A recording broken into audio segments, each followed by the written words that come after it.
What is that? Oh no. No. No. Not like this. Not like this. Don't do it, man.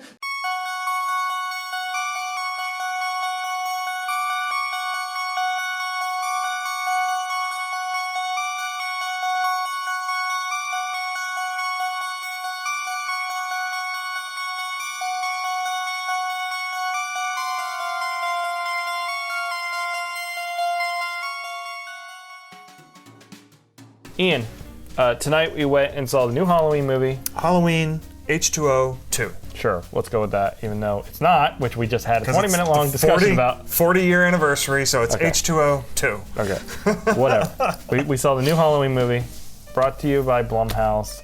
David Gordon Green directed.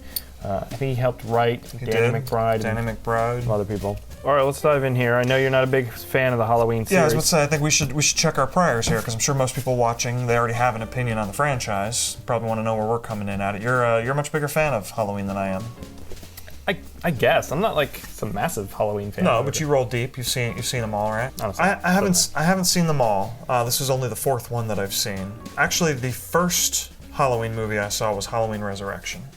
Because I was kind of late to the game on the Halloween series. I don't have as much reverence for it as most do, especially those who like horror, simply because I'd seen so many slasher movies before I even got around to Halloween. I'd already seen, by that point, I guess it would have been nine Jason movies, 5 Freddy movies, the Candyman movies. I'd seen, I guess 3 Scream movies had been out up to that point, so I'd already seen all the ideas that were in Halloween. I'd seen them recycled in more polished ways. I'd seen them made fun of in parody ways, and then I went back and saw Halloween. So it's hard to enjoy that as much. So kind of the problem here is me more than the problem is the movie. No, If that makes sense. I didn't watch Halloween until I was probably in high school, and then we watched all of them. Same thing with Friday the 13th and those kind of things. But I've watched so many John Carpenter movies, and I just rewatch them all the time. And his movies are always unique. They always have that style. And the things that worked in Halloween are, obviously that theme song and the music and stuff like that plays through. But I like the fact that it feels a bit more constrained than your Friday the 13th and stuff like that. It's a simple movie. It's like 3 buildings next to each other, and this crazy, creepy dude is just stalking everyone. And it's like... The original Friday the 13th was a lot like that too, though. Yeah, the original, but and I guess my view is probably a bit strained on them as well because like they get extreme. But they do. There's just so much good tension in Halloween. That's what I like about it. There's that scene at the very end where Laurie thinks she killed him, and he sits up, and it's expertly done. You've seen that in a million other movies nowadays. Seen a lot. But that visual is still awesome, and I'm sure back then it was highly effective. So what'd you think? I really enjoyed it. I thought it was a good time at the movies. Okay. It is my second favorite Halloween movie. What about it did you like so much? I liked how small the story remained. It was kind of the story of one family for the most part. There's a couple other tangential characters. It's by no means a perfect movie, but as a slasher go, I think we're kind of past slashers. They're not as effective as they can be anymore. I think they can be. They're not as culturally relevant as well. They're not as culturally relevant as they used to be. Because they've been done to death and the tropes have been so well established, it's hard to surprise without being too over the top, which usually doesn't do it for me either. And I thought this was a really, kind of tight story. I liked how you got 3 generations of Strode women in this to bounce off of each other. We can talk a little bit more about their dynamic.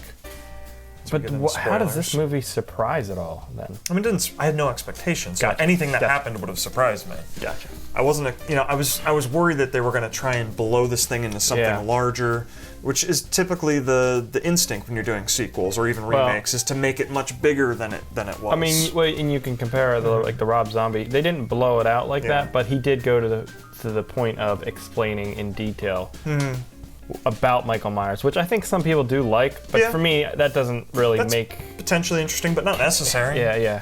I mean, I also like that they resisted the urge to fetishize the killer, which I think some movies do to some slasher movies specifically do to their detriment. They spend so much time on the killer. I think this movie did a great job of building anticipation by watching somebody who was afraid and watching people go about their day. I mean, we can Well, all right. There's the tension in him. There's a tension in him not like when the killer's in the scene the whole movie. That tends to get boring pretty fast. It's like taking it all the way up to 10 and staying at 10. It doesn't shock. You can't go anywhere from there. If you drop down to a 3 or a 4, you can bounce back up to 10 and raise the tension again. It kind of I don't know. I just prefer it that way. I think. Okay. So I saw the marketing for this movie, and they specifically show you a scene where Michael Myers is in a neighborhood while they're trick-or-treating. Mm-hmm. It's a really well-done scene where it's like a tracking shot, and for whatever reason, the choreography and the lighting and everything is just like really interesting. It's like evocative, and I'm not quite sure why. Yeah. But I dug it. So in this, I was expecting or hoping for like a mature take on Halloween, a constrained kind of movie, but this is just like your cheesy schlock fest. It really is. In the end, it goes to how many times do we laugh at ridiculous things in this movie? There's things to like about this movie, and I think there's some scenes with some really interesting lighting that really has moments. Good. It has really moments, but it is not a consistent movie in that way. The plot to me is laughable. Jamie Lee Curtis is now fucking Sarah Connor from Terminator 2. Oh, I like that. She is not at all. Like, you might as well, like, it didn't fucking matter that it was Jamie Lee Curtis because it's a completely different character. But I think that's a natural extension of the trauma she experienced. But bullshit. Okay. Because the trauma she experienced was a killer stalking her. A single killer. Like, she wasn't there and involved in every kill that guy made. It was just one night that she survived and she saw a guy get killed. This shit happens. All of her friends. Her friends died, yes, I know. But that doesn't make you into Sarah Connor, who has a legitimate reason to be training her daughter against all this stuff. No, but she had 40 years to mull on it and learn things. Then fuck this plot, because the end of Halloween 1, they shoot him, he falls down, he disappears. This movie, they're like, oh yeah, by the way, he's in a mental hospital for the last 40 years. Yeah, he got captured shortly after. But they didn't pick up that. They didn't pick up on any of that. And if you take out the rest of Halloween 1, or the sequels from Halloween, there's not a supernatural element. Sure, there's Dr. Loomis in the first one, be like, he's got the blackest eyes, there's nothing inside, all that kind of shit. Yeah. And that builds like some implication of pure evil, but other than that. But that could just be like a crazy doctor. Crazy doctor, cool dialogue. It sounds interesting, but at the end of the movie, he gets shot. He could still be alive. You don't know that he's like some supernatural shape or whatever. Like, that's what we call him, but you don't know as a viewer. Right. The rest of the movies certainly indicate that he is supernatural. Yes. But they got rid of all that. Several of them. So in this world, somehow Jamie Lee Curtis has decided that he is somehow a supernatural harbinger of death creature man. Much like Dr. Loomis in the first movie. And is going to now spend the 40 years building some... she's afraid. She builds a contraption in her kitchen that moves so that she can enter the basement. I'm pretty sure she spent like 25 years on that bad boy, because that thing is used in this movie a lot. She hired somebody to do it 39 years ago. But to me, it was like, this is Terminator 2. What I liked about it, and it's time to get into spoiler territory, because we can't talk about characters without...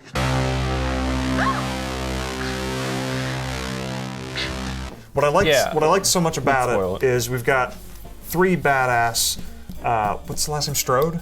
Strode. 3 badass Strode women, 3 different generations. You've got, I'm drawing a blank on Laurie. Laurie, she's a stone cold badass. The badass she wasn't in the first movie, for sure. She's a caricature. But she's had 40 years to dwell in her fear and her paranoia, and she's acquired weapons. She's learned how to use them. That doesn't make you a badass. It's sad. Well, yeah, it's sad if it's not true. If she's just a crazy lady, it's sad.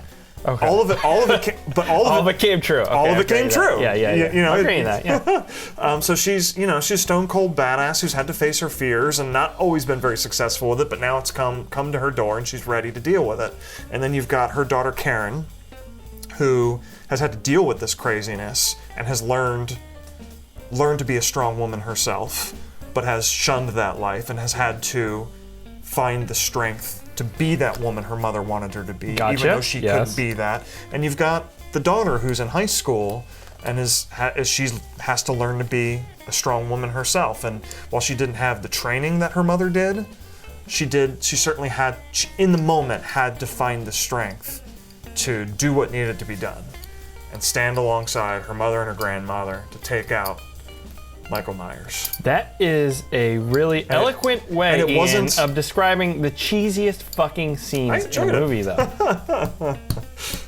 That's what I liked about it. Yeah, no, I like that idea. I really do. Like that you described that. I think it sounds better on paper than the way they execute it, I guess is my point. So, you know what was interesting about this movie that I didn't really appreciate was the political, like, interjections in this movie that I thought... What do you mean? What? Are you serious? What political interjections do you mean? Like the father's tirade about, like, anti-guns and kind of stuff like that. The whole message between the... He didn't want Laurie to have a gun in his home. That's not the same as being anti-gun, though. No, but there was I don't remember exactly, but it was in the kitchen, like one of the opening scenes where he's introduced, he went off about something, I don't know. It has a liberal bias. But like, I'm not anti-gun myself, but if you walk into my house with a loaded gun, I'm like, dude, fucking put that back in the car. It wasn't that scene. The movie, but there's a scene with like a kid who brings up his dance class while his dad's trying to take him camping. Like dancing is liberal. Yeah, well, no, but having an open mind about things that are not, considered, feminine ideals or whatever. Which his dad didn't. Which his dad did, and like, why is that in this movie? Like I'm all for that kid dancing. I'm way more liberal than anything else. Yeah. But like it just felt weird. And then there's that scene with Laurie and her daughter, who fucking cares what her name is? I don't know what her name is. Alice. Where it's basically like, unless I read this wrong, it seemed like a take on like the current political climate where. I don't remember. I wish I knew exactly what I'm was usually said. the one to notice this kind of thing. I'm surprised you're picking up on this, and I'm not. All right, well then we can move on. I'm curious now. I don't remember the exact wording, so I don't want to just like ruin it. But it seemed to take like, I don't remember. I can't remember. But in the moment I was like, damn, like why? Yeah. Yeah, I honestly didn't. I didn't see much in this movie that struck me as particularly conservative or liberal, though. Okay. Pilot to The Walking Dead I would love to know, scene. and maybe I'm crazy, but I was picking up on these like political jabs. Okay. And I didn't like. Again, it's not like I disagree with this stuff, but it just felt awkward and out of place. I don't know. I usually pick up on that stuff more often than you do. So please, get that in the comments. Seriously, I want to know if I'm the only one that's like. As long as you can talk about them without being an asshole about it, get down in the comments. Let's talk about it in a reasonable way. Point them out and examine them and talk about whether they're appropriate in this movie. We had Rob Zombie remake Halloween. We have Halloween. I don't need, and it's me. I think maybe people like this. Like I'm not a big Jurassic World fan. Like I don't need something that rides the line of, oh my God, I've seen Jurassic Park, so I know all these parts that you're referencing. Oh my God, I've seen Halloween. So like fucking create your own, I don't need that own either. unique vision. Then I did appreciate that they kind of like did a differentiating plot, sort of, but it has a lot of that same similarity as well.